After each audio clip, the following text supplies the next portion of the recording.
Welcome to Out of the Break, a behind-the-scenes look at the most pressing issues in the world of college football as it relates to North Central Florida.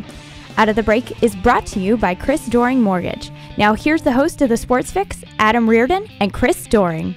Welcome to another edition of Out of the Break. I'm Chris Doering with my partner here, Adam Reardon. You can listen to us weekday mornings on AM 850, AM 900, and ESPN GO1.com, streaming on live there from 10 to noon. We appreciate you being with us here. Before we get into our breakdown of Jacksonville State, let's take a look back at last week real quick.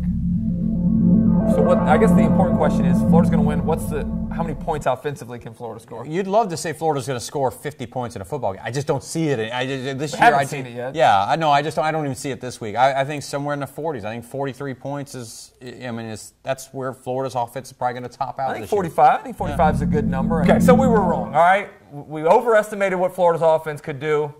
I don't know why we would think any differently. That's what we've seen the entire season from Florida's team as a whole, doing enough offensively to give them a win after a dominating defensive performance. I think the reason why we thought things could look different is because you had the opportunity for Brissett to be the starting quarterback, and he, of the two, is the passing quarterback. And I think most fans were probably anticipating a much more wide-open offense down the field, more completed balls, less of designed quarterback runs.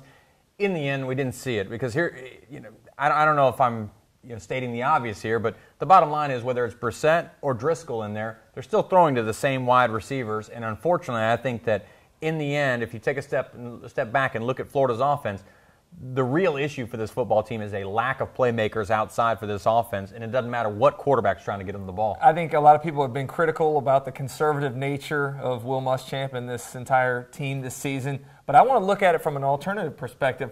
I think he's done an incredible job given the deficiencies that he is well aware of on this team, being that there's not a bunch of playmakers outside. The offensive line was pretty good early on, but is really banged up now, and they've had to compensate for some chemistry issues there and some guys maybe not having their best five out there. I think that what he has done is minimized those weaknesses and played to the strengths of this team, and that is the defense and the special teams.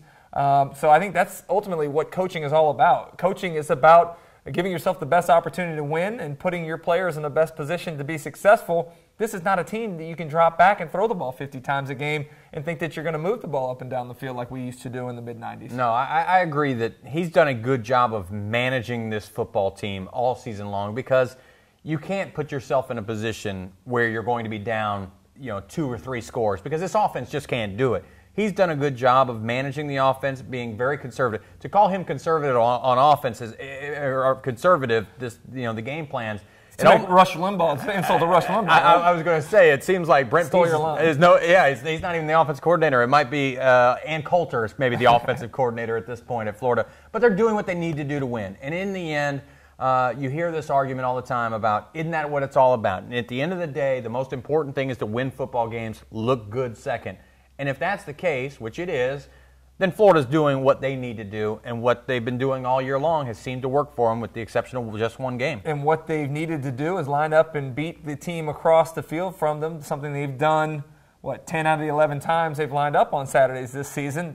It's ultimately found them at the number 4 position in the BCS rankings with a lot to play for at this point in time. So I don't think there's any way any Gator fan can be upset with what they've seen from their team this year. You're in a position right now, maybe you can't win the SEC championship, maybe you can't win the SEC East and the SEC championship. Those are two things that are certainly high priority goals for any Florida coach, but you're in position to potentially go to a BCS bowl game. You're in position to beat your in-state rival, and you have an outside shot of potentially playing for the national title, something that, you look back to the end of October, I don't think anybody would have thought would have been a possibility at that point. Absolutely not. You hear a lot of SEC fans talk about goal number 1 is to get to the SEC championship game. Well, if you're a college football historian, all you have to do is go back to last year and then potentially this year to realize, you know what? You don't even have to accomplish that goal anymore to get to the ultimate goal, which is the national championship. Florida still has that opportunity this weekend. A lot of goals ahead of Florida. Well, not a lot to say about Jacksonville State. They did what they had to do to get the win. The seniors, congratulations for a great career here at the University of Florida. But a big game Saturday coming up in Tallahassee. Stick around with us. We're going to talk about the big matchups to watch in that football game and what Florida needs to do to come out victorious. Stick with us.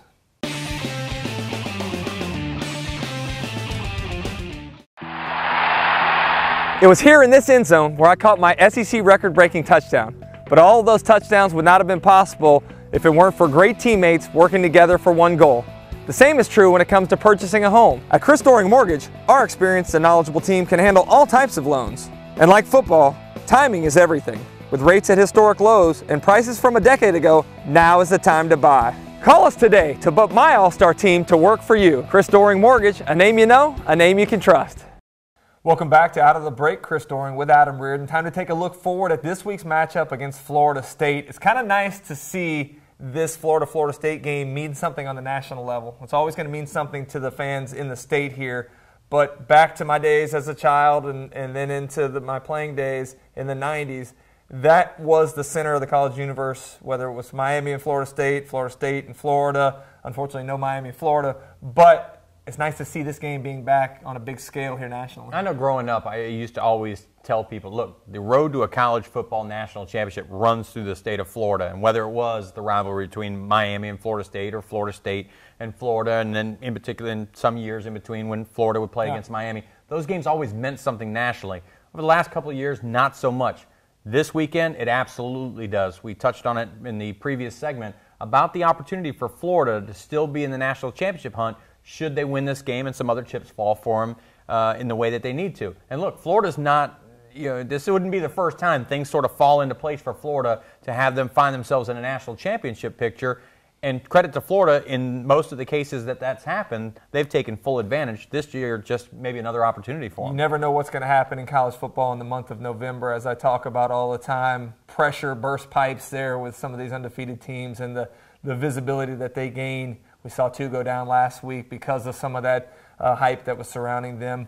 I think Notre Dame is certainly going to be, even with Matt Barkley out at USC, I think Notre Dame's going to be susceptible to the upset. They have struggled with USC over the years, and let's be honest, there's still some pretty good players on that roster besides Matt Barkley. So we'll talk about what happens with Florida's fate after this week, but the thing that they can control right now is the matchup on the field.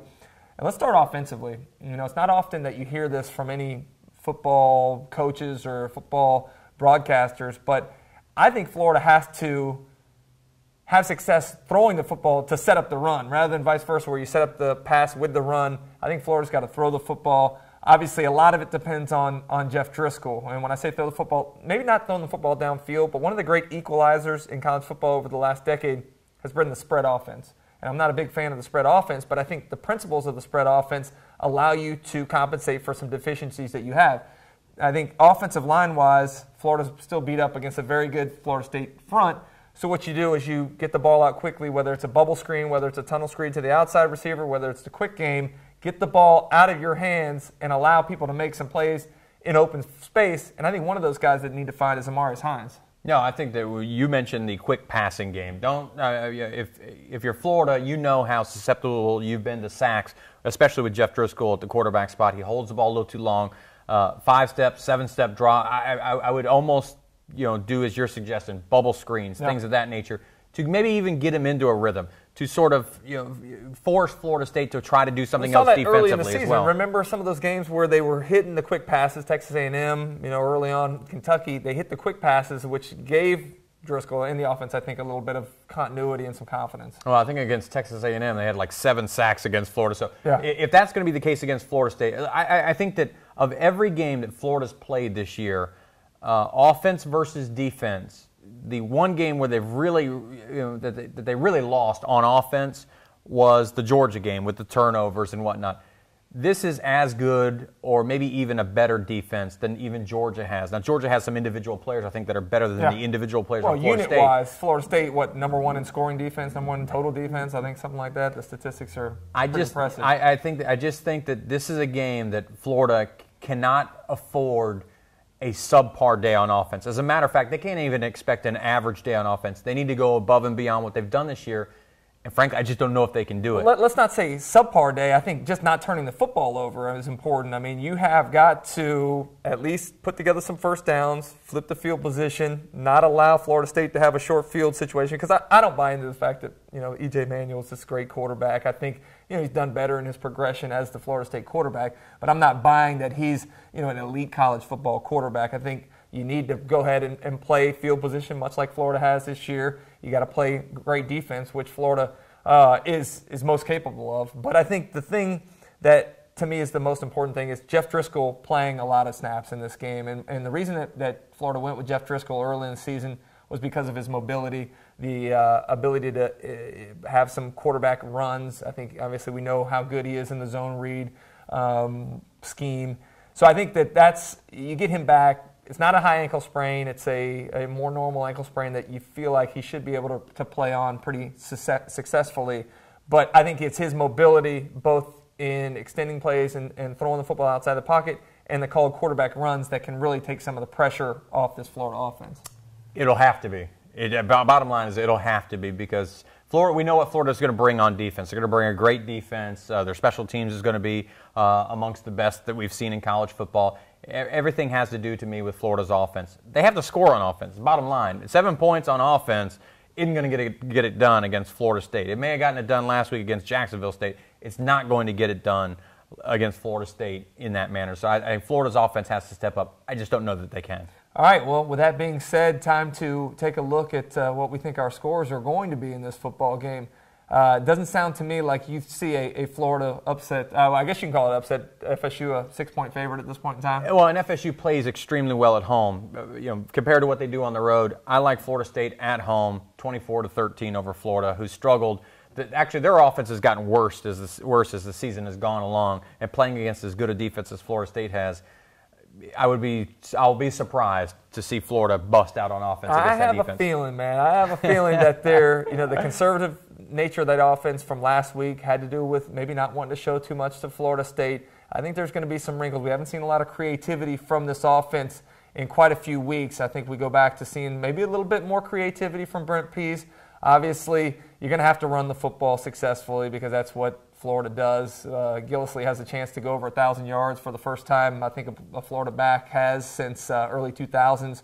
So this will be an interesting matchup in a lot of different ways. But what I like Florida in, I think Florida's defense is better than Florida State's defense, and I know we can debate that with Florida State people all day, but the special teams has been huge for Florida this year, both with Kyle Christie and his flipping of the field position, and obviously with Caleb Sturgis, a Lou Groza finalist.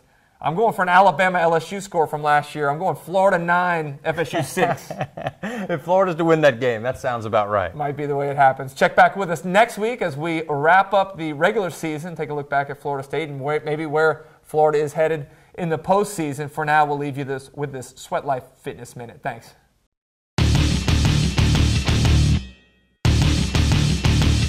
Hi, I'm Dan Griffin, owner of Sweat Life Fitness, and today we're going to go through a Sweat Life Fitness Minute. I'm here with former Gator and NFL receiver and current Sweat Life client, Chris Doering, and we're going to do a body weight circuit. A lot of people have issues working out, getting to the gym. Now you have no more excuses. We're going to do 4 exercises using nothing but your body weight. First one, Chris, if you get in push-up position, we're going to do a Spider-Man push-up. Go ahead and get started, Chris. So if you can see what he's doing here, at the bottom of the push-up, he's bringing his knee into his elbow. So not only working the chest and shoulders, but we're hitting the obliques and a lot of your core muscles as well. Go ahead and do one more each side, Chris. I'll have you do anywhere between 4 to 8 on each side, depending on your ability level. Then we're going to get up out of the push-up and go right here to a body weight squat. You want to keep your head forward, shoulders back, and your chest tall. Weight in the heels. And I put this ball down here so Chris has a goal, something to aim for, so we know he's getting proper depth each time. If you don't have anything like that, that's fine. Use a bench, use a chair at your home, use the edge of the sofa, whatever you can find. You'll do 20 repetitions here. Go ahead and hit one more, Chris. All right, shake out those legs. We're gonna come right on over here for some pull-ups. All right, one of my favorite back exercises, one of my favorite exercises in general. I'll have you come over here and do 4 to 10 pull-ups. There's a bunch of modified versions you can do as well. Here we're hanging from the straight bar. Full extension all the way up and all the way down. One more, Chris. Control it down. And then one more, we're gonna come right back here front and center, and we're gonna work on body weight lunges. Lots of varieties you can do with lunges. We can do a forward lunge. We can do a reverse lunge. Go ahead and show a reverse lunge, Chris. And we can do a side lunge or a lateral lunge. So add variety to it, change it up, be creative, you can keep it fresh. Again, this is Dan Griffin with the Sweat Life Fitness Minute.